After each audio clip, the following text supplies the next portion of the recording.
Salut à tous. Alors aujourd'hui, je vais vous montrer comment ajouter un détecteur de fumée et un détecteur de mouvement. Voilà. Moi, j'ai vu ce détecteur de mouvement. Bon, comme on voit là, il est tout petit d'une autre marque. Je me suis posé longtemps la question, est-ce que ce détecteur, il irait avec mon alarme ou est-ce qu'il irait pas? Bon, moi, comme j'ai deux alarmes, du coup, s'il aurait pas été avec celle-là, j'aurais pu le mettre avec l'autre alarme que j'ai. Parce que l'autre alarme, c'est pas la même marque, c'est une autre alarme qui est plus récente et ainsi de suite. Mais celle-ci, elle va très bien. Même les anciennes, franchement, elles vont super bien. Quand il n'y a plus de courant à la maison, quand il n'y a plus de jus en fait, et plus d'électricité, elle vous envoie un message. Je sais pas quoi vous dire. Pour la fumée, le gaz, elle vous appelle, elle vous envoie un message, ainsi de suite. Mais elle accepte même les nouveaux détecteurs, comme on voit ici, les tout petits, comparés aux anciens. Voilà la différence qu'il y a. On le voit très bien, la petite différence. Elle est pas petite, elle est énorme. Comme on voit ici, il est tout petit. Voilà. Mais la seule différence qu'il y a entre les deux, c'est que ceux-là, ils sont à pile et ceux-là, ils sont électriques. On peut les brancher directement avec un chargeur 5 volts, comme on voit ici. Je me suis démerdé à trouver un chargeur. Par contre, il n'est pas fourni quand on l'achète, mais on peut le brancher directement avec le chargeur. C'est très bien. Pourquoi? C'est très bien pour le mettre dans le garage. Si vous avez un garage qui est pas isolé ou quoi, qui fait froid dedans. Moi, j'en avais un comme ça. Et à chaque hiver, il fallait que je change deux fois la pile parce que avec le froid, la pile elle se déchargeait très vite. Il fallait changer deux fois la pile par hiver. Voilà. Alors que là, le souci, il est réglé. On le branche directement. Pas besoin de changer de pile, ni rien du tout. On peut le mettre dans un garage, à l'extérieur dans le jardin, à l'abri, sous une terrasse, ainsi de suite, pour capter les mouvements à l'extérieur avant que l'infraction soit faite. Voilà. Moi, à l'extérieur, bon, je vais pas vous dire tout ce que j'ai tout un système.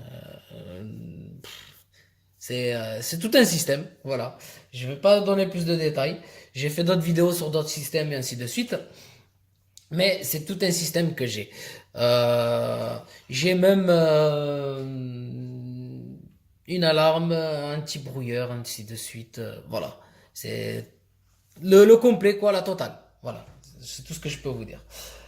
Maintenant, je vais vous montrer comment faire pour ajouter un détecteur de mouvement ou un détecteur de fumée ou de gaz. Tout d'abord, quand vous avez des détecteurs de mouvement, ou de gaz ou de fumée, ainsi de suite, n'oubliez pas de les noter au numéro que vous les avez mis. Voilà. Parce que par exemple, quand il y en a un qui déconne, les détecteurs ils finissent par déconner au bout d'un certain temps. Ils font que s'allumer, s'allumer, ils vont faire que déclencher l'alarme.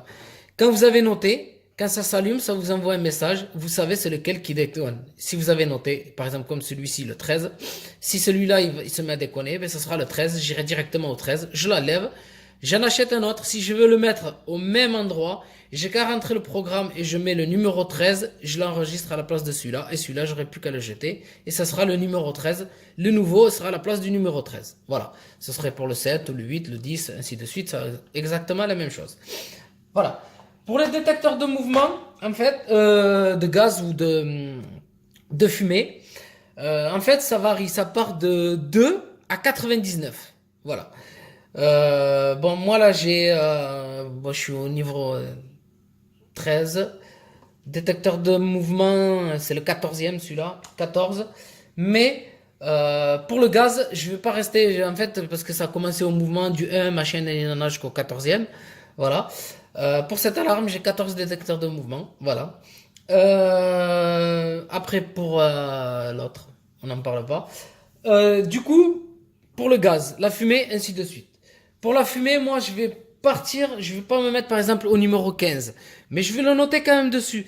Au niveau du gaz, je vais mettre le numéro, je vais commencer à partir du numéro 60, parce que je vous ai dit, on peut aller jusqu'à 99, 60 ou 50, ainsi de suite, je sais pas, ou tout simplement, je partirai sur le numéro 20 si je veux, tout simplement. Ou le numéro, tout simplement 15, voilà. C'est numéro 15, je saurais que c'est le détecteur de fumée. Par contre, si vous prenez des détecteurs de fumée sans fil comme ceci à batterie, on peut en mettre plusieurs. Par exemple, si je le mets au 15, je peux le mettre directement un autre qui suit au 16. Là, j'ai notre détecteur de fumée, mais c'est filaire. Voilà. Je sais pas si c'est détecteur de fumée ou de gaz, celui-là, ce que j'ai pris, je me rappelle plus. Il faudrait que je regarde directement sur la notice.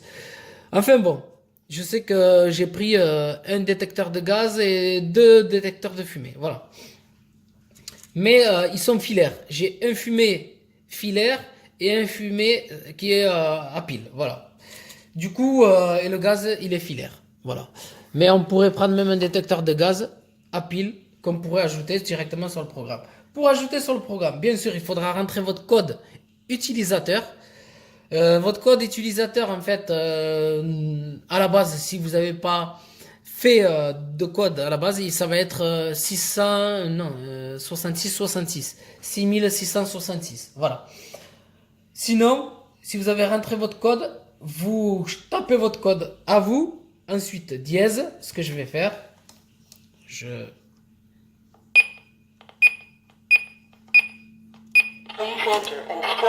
Voilà. Là, elle me demande. Du coup, je tape 23, dièse. Non, désolé. En fait, je me suis gouré. C'est 23. Le programme, admettons si je le mets au 15. Allez, je pourrais toujours le changer. 15, dièse. Là, l'attend.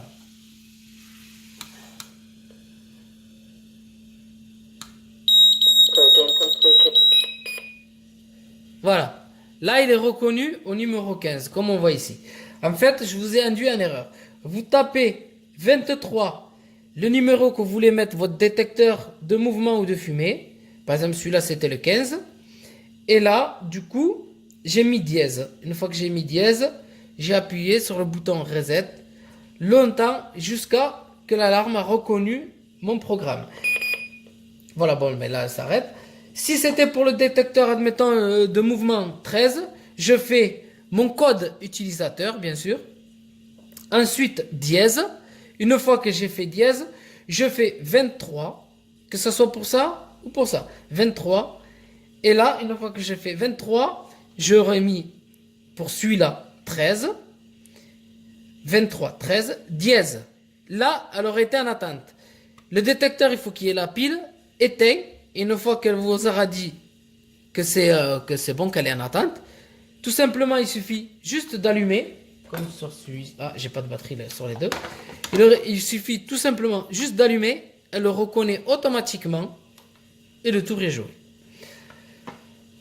Voilà, j'espère que cette vidéo pourra vous aider en fait tout simplement à pas vous embrouiller au niveau des détecteurs de fumée, de gaz et tout ça. Parce que si vous mettez par exemple le gaz ou la fumée c'est le 15 machin, vous le mettez en tête que c'est détecteur de fumée 15, comme ça si vous êtes jamais vous n'êtes pas à la maison, que l'alarme vous appelle, vous envoie un message que c'est le 15, et bien là vous savez directement que c'est le détecteur de fumée. Voilà. Comme ça, au moins, il n'y a pas de souci. Vous dites, ah, c'est le 15 ou c'est le 50, je sais pas moi, ou le 40. Eh bien, le 40, c'est directement le détecteur de fumée. Tac, ça m'appelle un numéro, c'est le 40 qui m'envoie le message. C'est détecteur de fumée, voilà. Et si vous avez le numéro, par exemple, ainsi de suite, que vous avez mis à l'extérieur ou pas, dès que ça sonne, vous savez exactement, une fois que vous avez noté, vous savez exactement quel endroit qui vous a bipé.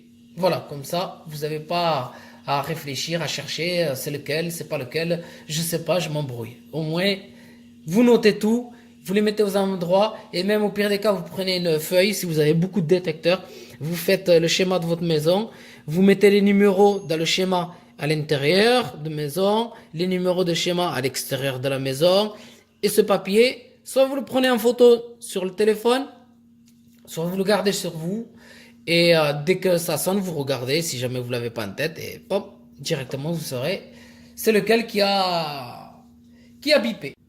Voilà, je reprends la vidéo pour vous montrer le test tout simplement. Ben là, comme il n'y a pas de fumée, du coup, j'arme l'alarme. Et pour tester, voir si ça marche, en fait, vous restez tout simplement appuyé sur le bouton. Voilà. Et comme on voit là, c'est bien le numéro 15 qui sonne. Voilà. On voit bien que c'est le numéro 15. Ah, je l'ai noté, mais il s'est un peu sali, mais c'est pas grave. J'ai mis juste du blanco, moi, en fait. Tout simplement sur les numéros. Parce que comme je l'ai mis sur la table, il n'était pas sec totalement. Mais je vais le refaire. Voilà. Mais je vous souhaite une très bonne vidéo à tous.